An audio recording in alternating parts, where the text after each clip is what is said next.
자, 첫 번째 뉴스는 뭡니까? 네, 삼성증권 사태가 점점 커지고 있습니다. MBC가 사건 당일의 거래 내역을 보도했는데요. 이번 일로 국민연금, 공무원연금 등 연기금이 수백억 원의 손해를 봤다라는 겁니다. 국민연금은 삼성증권의 2대 주주이기도 한데요. 연기금들은 이번 사태를 계기로 삼성증권에 잇따라 거래 중단을 통보했다라고 합니다. 국민연금과 공무원연금 등에 이어서 교원공제 등도 거래 중단을 검토하고 있다라고 하는데요. 오늘 아침 국민일보에 따르면요. 이번 사태로 국민연금이 평가 손실을 400억 원 가까이 입었다라고 추산하기도 합니다. 이게 이제 평가 손실이 400억인지 뭐 300억인지 더 적은지 많은지는 잘 모르겠는데 어쨌든 손실을 입은 건 분명하단 말이죠. 예. 그러면 이게 국민 손실이란 말이죠. 국민연금의 손실이니까. 이거는 누가 어떻게 보상하냐. 상식적으로는 삼성증권이 해야 하는데, 예. 원인 제공자니까. 그렇게 간단하지는 않을 것 같아요. 예.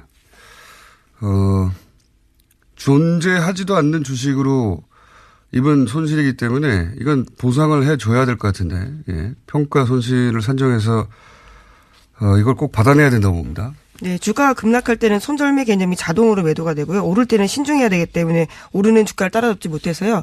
당시만 하더라도 180억 원 정도를 잃었다라고 하는데 계속해서 평가액이 올라가고 있는 겁니다. 손실액이요. 이게 뭐 10억이든 100억이든 뭐 500억이든 간에 이건 그 삼성증권의 유형 주식이 아니었다면 일어나지 않았을 일이었기 때문에 반드시 받아내야 된다고 봅니다. 네. 받아내야 될 주체는 어딘지 한번 알아보겠습니다. 자, 그런 소식이고요. 다음은요. 네, 어제도 SBS가 삼성 관련된 꼭지를 6건 보도했습니다. 2009년 이명박 정부에서 이건희 삼성 회장에 대해서 원포인트 특별 사면이 있었는데요. 삼성이 이후에 올림픽 유치를 위해서 불법 로비를 벌인 정황을 추가로 보도한 겁니다. 사면 이후에 지난 2010년 삼성과 국제육상연맹 회장의 아들 파파디악이 주고받았던 이메일을 바탕으로 기사를 내보낸 건데요. 로비 대가로 삼성이 거액의 후원금을 건넨 정황이 나온다라는 겁니다. 파파디악은 삼성 쪽에다가 정치자금, 로비자금뿐만이 아니라 성공보수까지 요구했다라고 합니다. 그렇군요. 뭐 어제 이어지는 얘기인데, 그러니까 다스 소송비 대납의 대가가 사면이었고, 그리고 올림픽 어떤 금품 노비를 통해서 유치하고 그렇게 사면의 정당성을 삼성이 확보했다. 뭐 네. 이런 오직이죠. 예, 예. 뇌물이라고 하는 게 주고받고인데요. 주고받고 주고 이런 것까지 지금 SBS가 보도하고 있는 거죠. 근데 이제 여전히 그 소송비 대납과 사면이 바로 이어지느냐 하는 의혹은 이 얘기 처음 나왔을 때부터 왜냐면은 소송비 대납이 이루어진 거는 대선 전이거든요. 그러니까 2년도 전이에요. 사면 2년도 전.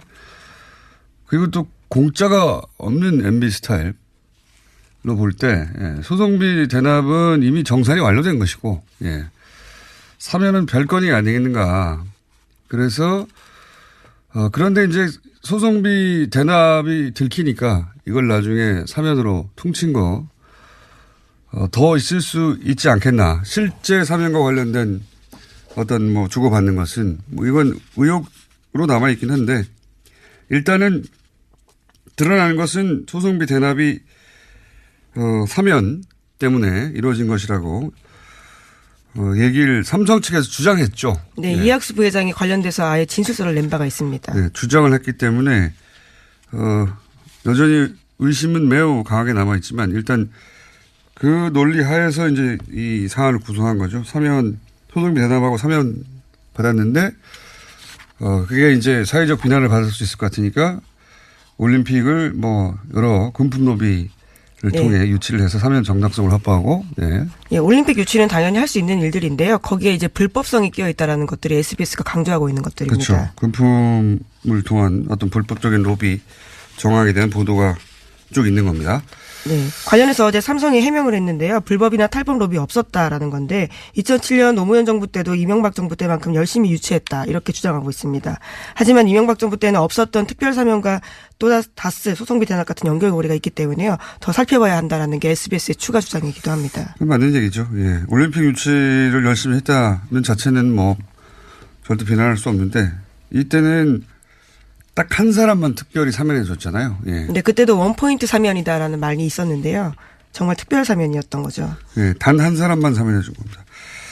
그리고 이제 다스 소송비 대납 돈이 나왔는데 그 돈의 대가가 이학수 부회장을 통해서 사면 때문이다라고 말을 했으니까 연결하는 거죠. 이건 이학수 부회장한테 삼성이 따져야 되는 거죠. 예. 자, 다음은요. 네, 2014년 노조 탄압 등에 항의하면서 삼성전자 서비스 지회 노조원 염호석 씨가 목숨을 끊은 바가 있습니다. 당시 장례를 앞두고 경찰이 주검을 소위 탈취하는 과정이 있었는데요. 회사 쪽이 개입한 정황이 드러났다고 오늘 아침 한겨레 신문이 보도했습니다. 검찰이 압수수색한 노조와의 문건 6천 건 중에서 나온 건데요. 당시도 노조 쪽에서 그러한 관련들 의혹을 제기했었는데 삼성전자 서비스가 부인해왔거든요. 관련해서요, 이번에는 검찰이 조사할 방침이라고 합니다. 이건 그때도 이상하다고 그랬었어요. 왜냐면은, 이 주검에 대해서 원래 가족이 위임을 했거든요. 노조에. 네, 그렇죠. 그때 예. 노동조합장이었다라고 합니다. 예. 갑자기 바뀌었다고 하거든요. 위임을 했는데, 경찰이 갑자기 투입이 된 거예요. 예. 가족이 위임했는데.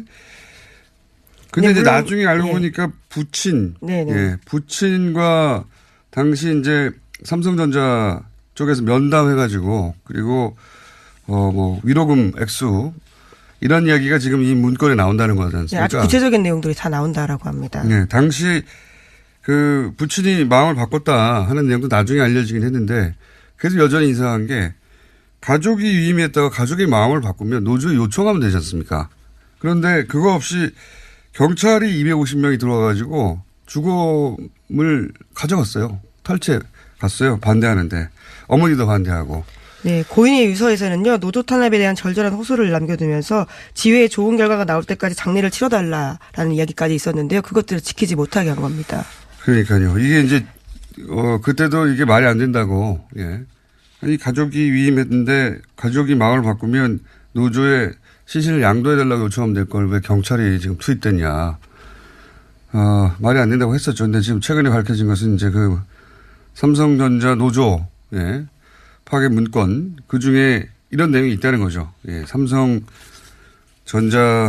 쪽에서 부친을 따로 만나서 위로금을 준 것으로 보이는 문건, 액수가 나왔으니까요. 예. 네, 검찰이 압수수색한 문건이어서 관련된 수사가 빨리 진행될 것으로 그렇다 보입니다. 하더라도 그 이후에 시신 양도 요청을 하면 되는데 경찰을 투입한 것도 말이 안 된다고 봅니다. 예. 예, 그렇죠. 그와 관련된 의혹도 지금 제기가 되고 있는데요. 당시에 경찰이 250명이나 투입됐다라고 합니다.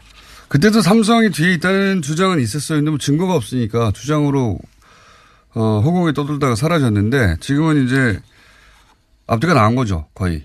그럼 여기에 왜 경찰이 투입됐느냐 요 부분을 밝혀야 됩니다. 가족이 마음을 바꿀 수 있지 않습니까? 상당 정도의 위로금을 받았는데 그게 이제 가정사에 도움이 되고 그래서 마음을 바꿀 수도 있어요. 바꿀 수 있는데 그러면 정상적으로 시신 양도 요청을 하면 되는데 여기 왜 경찰이 갑자기 끼어들었느냐. 이 부분을 밝힐 대목인 것 같습니다. 자, 다음은요. 네, 북한 김정은 국무위원장이 어제 북미 정상회담 개최를 처음으로 외부에 공식화했습니다.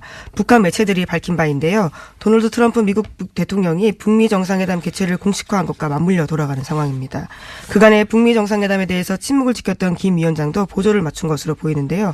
김 위원장은 관련해서 시기도 이야기했다. 죄송합니다. 김 위원장은 또는 오는 27일에 남북 정상회담의 구체적인 장소와 날짜도 처음으로 공개했습니다.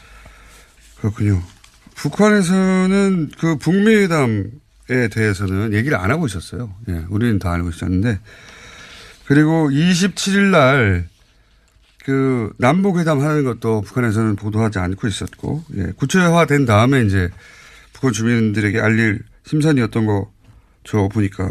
네, 이번에 장소와 날짜를 이야기하면서요. 판문점 남측 지역인 평화의 집에서 개최된다. 27일이다라고 알렸습니다. 네. 그리고 이제 이렇게 했던 것은 트럼프 대통령이 북한에 대해서 굉장히 긍정적인 멘트를 몇 차례 했습니다. 최근에. 예. 네, 어제도 전해드린 바가 있는데요. 우선 날짜를 특정했습니다. 5월 혹은 6월 초로 콕 집었고요. 뿐만 아니라 북한과의 만남에 준비 중에 있다면서 전 세계가 흥분할 만한 일이 될 것이다라는 기대감을 밝혔습니다. 이거는 물론 뭐 트럼프 대통령 특유의 아전인수 혹은 뭐 설레발일 수도 있는데 이제 이 시점에 나온 것은 아마 북한과 미국이 비밀 접촉을 계속 했다고 하니까 그 비밀 접촉 내용이 이 회담을 해도 되겠다라는 판단이 들 정도의 성과가 있었던 것 같고 이렇게 되면 울란바토르나 뭐 이런 얘기 막 나왔잖아요. 그 평양까지 갔다가 빈손으로 돌아오면 그거 이제 미국은 대망신이다. 그래서 처음엔 평양 얘기 나왔다가 판문점은 얘기 나왔다 들어갔어요. 예. 그 남북 정상회담 한번 했는데 본인이 주인공이 안 되잖아요. 동호 반복 같기도 하고. 예. 그래서 평양 개최 가능성 얘기하다가 이게 점점 줄어든다. 뭐 이런 평가가 있었는데 이렇게 되면 평양 개최 가능성이 더 높아지는 거죠. 예. 네, 외신들이 굉장히 구체적으로 내용들을 보도하면서요, 의미 있다라는 이야기들을 하고 있습니다. 워싱턴 포스트는 여태껏 백악관이 발표했던 북미 대화 시간표 중에서 가장 구체적이다라고 하면서요, 트럼프가 낙관론을 펼치고 있다라고 이야기했습니다. 하긴 한다는 거죠. 예. 근데 저는 이제 평양으로 갔다가 빈손으로 돌아올 거라는 그 미국 내 우려가 있거든요. 그 우려는 저는 기우라고 보는 게 이런 기회가 뭐 10년에 한 번 오는 게 아니라 50년, 60년이 뭡니까? 지금 거의 70년 가까이. 그렇죠. 처음 오는 정전 기회란 말이죠. 이후에. 예. 김정은 위원장이 바보도 아니고 빈손으로 돌려버려서는 그 뒤가 없잖아요. 예. 그러니 저는 평양에 가도 예. 손에 들고 트럼프 대통령이 쥐고 흔들 자랑할 만한 거리를 줘야 그 뒤가 이어지니 평양 개최 가능성이 전 점점 높아진다. 이렇게 봅니다. 하나 정도 하면 되는 시간입니다. 네, 박근혜 정부에서 비판적인 문학의 인사에 대해서 블랙리스트 있었다라는 사실은 여러 차례 말씀드린 바가 있는데요. 어제 추가적인 내용이 밝혀졌습니다. 한국과 프랑스 수교를 기념하는 문화교류 행사에서 노무현 대통령을 다룬 영화 변호인이 빠졌다라고 하는데요. 뿐만 아니라 그때 그 사람들 그리고 아름다운 청년 전태일 등 5개 작품이 배제됐다라고 합니다. 말도 안 되는 거죠. 예. 그걸 이제 국내에서만 한 게 아니다. 예. 네, 그런 프랑스에서까지 그랬다라는 건데요. 박근혜 전 대통령은 프랑스에 대해서 각별한 추억이 있죠. 젊었을 때. 예. 거기서 어학연수라고 해야 되나요? 예. 네, 하숙을 했다라고도 알려져 있고요. 네, 거기서 공부를 했다고. 그래서 본인이 불어를 잘 하는 것으로 그렇게 설정돼 있고 실제 불어로도 했죠. 프랑스 가서. 네, 예. 그렇습니다. 그 불어를 들었던 프랑스인들의 반응도 제가 듣긴 했습니다. 그게 다음 기회에 한번 드리기로 하고. 박근혜 전 대통령 관련 재산도 프랑스에 있는 것으로 저는 압니다. 한 번도 보도된 적이 없는데. 기회가 되면 그 얘기도 한번 하겠습니다.